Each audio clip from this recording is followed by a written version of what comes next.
Bright, golden sunlight streams down on the statue there in front of the temple. It holds the figure of a man or a woman. It is hard to tell now. Time has worn down the rock, worn down the features, but it is human. It is the spirit of this tribe in stone. A butterfly cleans itself upon the statue before taking flight and moving off into the prairie just beneath and down the hill. There where the children are playing, laughing and calling, running through the tall grass, chasing after the bright creatures of sky. A cloud begins to shift over the bright sun, and the prairie becomes overcast in a white, a pure light. It is not a deep cloud, but passing. But all the children look up anyways and laugh. They begin chattering amongst themselves, trying to figure out who has the best idea of what the cloud is. They aren't listening to the babbling brook, just a few short sprints down the hill, perhaps one really long tumble. As the water eases its way around the rocks and the bits of algae. But the small creatures of the brook notice the sound, the approach of measured footsteps, and they begin to move into their quiet places where they can hide and watch without being seen, without being in danger. There are men moving down the creek bed. It is springtime. The water is not high, but still laps against their boots, all of them wearing the same uniform. They are soldiers. They move like soldiers. In time with each other, their gaze forward on the back of their commander, who walks at their head. One of them turns to the other, there near the back, not so afraid of being overheard. Why we gotta go down the river? My feet are so cold. Shut up! Other looks back and sees that the commander's gaze still forward, the column still moving. They can't track us over water. Well, come on. Like the little villagers are gonna track us? Huntsmen? I'm not afraid of men in leather and spears of stone.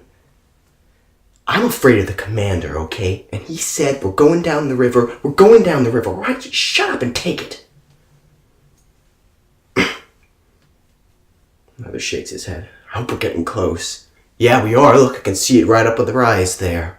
Shut up! Says the voice of the commander from ahead. All right, men, full flank, this way! And he begins to proceed up the hillside. Even from far down where the creek is, they can see the bobbing heads of the children as they play through the tall grass. And the children, they hear the booming sound of the commander's voice, and they all turn and look down the hillside. A quiet spreads over the grass, the wind rustling slightly. They all stare, not a look of fear or apprehension in their eyes, but a sort of quiet curiosity. Who are these men? Who are these strangers in strange garb? And the children began to move aside and move back up towards the temple, where they line the dirt path that leads its way to the open double doors.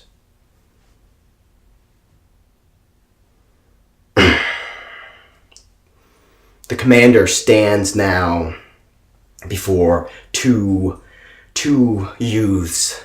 They are clothed in shirts woven from the local strands of fiber gathered from the riverside, an emblem of a sun and a moon on their chest, and they hold what looks to be ceremonial spears at best.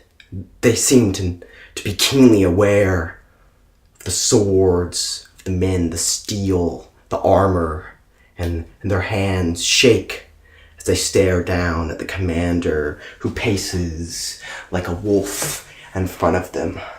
"Where is your priest?" he says. "I come on orders from the king himself, and I demand that I see the priest now." The two, they looked at each other and looked back at the man, but they were mute. They said nothing.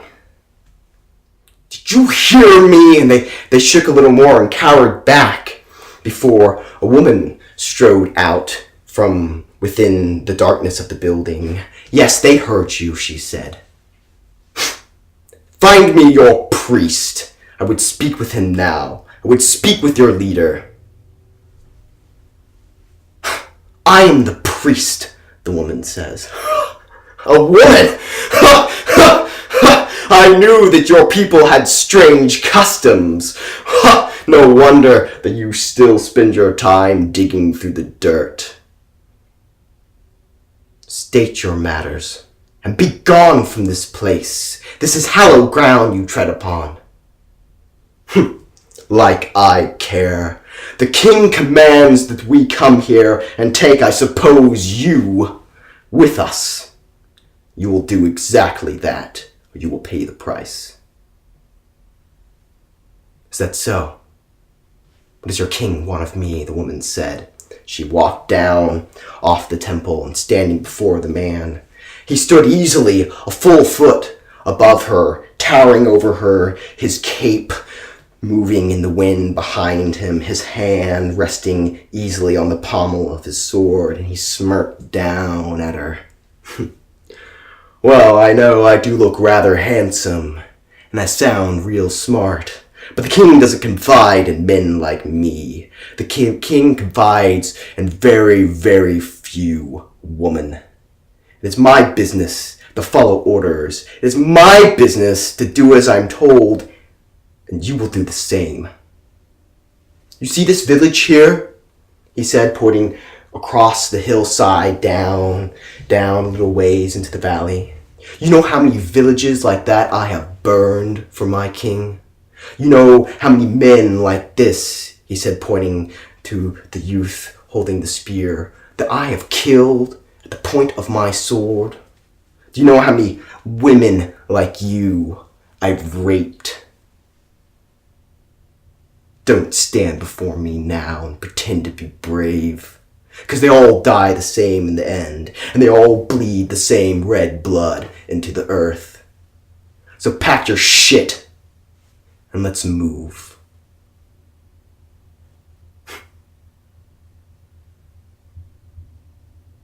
The woman, she stared at the man for some time, and a butterfly drifted onto her shoulder, and she gazed at it.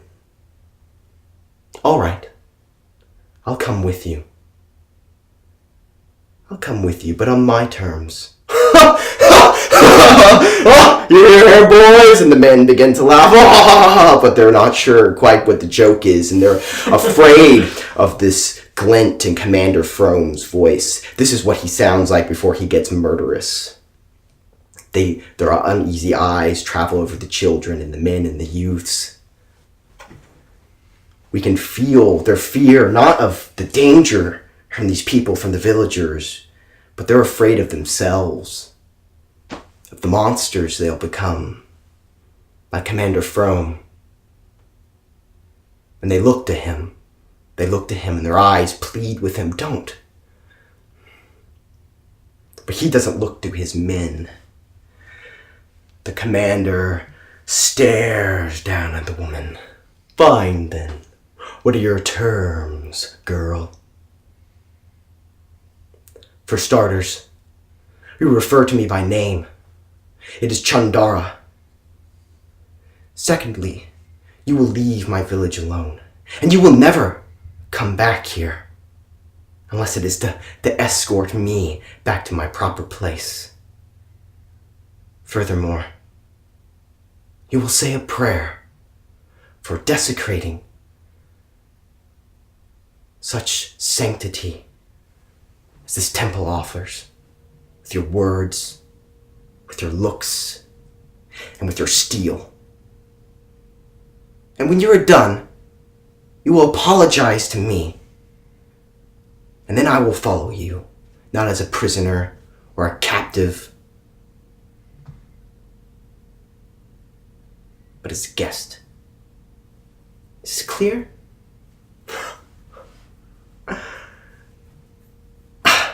The man spread his hands as to say, and what happens if I don't? And he looked over to a small child nearby and reached out suddenly and grabbed the kid by his shirt and pulled him near. What do you think will happen to this little one? What do you think? Maybe a rock? He might drown instead. That's always fun. He throws him aside. The little boy hurries back to the others. The woman smiles. You have no power here. You can kill them all. You can kill me. You can raze the village and rape the women, just as you've done so many times before. But you'll come back with nothing but bloodied hands. And what will your king say then? Will he say, "Good job, Commander. Thanks for destroying the thing I wanted. Thanks for being so unreasonable that you failed"? I wonder what he'll say to you then. Your king, from what I know of him, he might kill you then and there, wouldn't he, Commander? And the man's eyes turned mutinous, but he said nothing. He might have you slain right there in the court, in front of everyone else.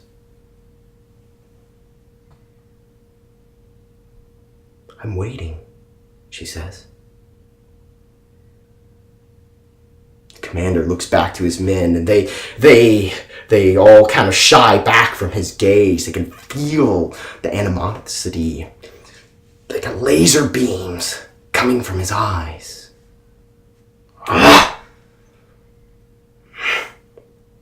We'll leave the village alone. And you don't need to be bound or anything. We can watch you. You try to run, though. Try to run. You're forgetting something, she says.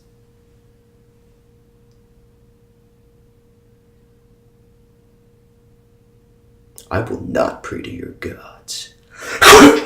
He spits on the ground. And I will not say I'm sorry. But I'll do the rest. Come on. He turns aside and begins walking down the hillside. And Chandara kneels down over to the boy who the man had grabbed so suddenly, and she eases back his hair and kisses him on the forehead. Where will they take you? The boy says. It doesn't matter.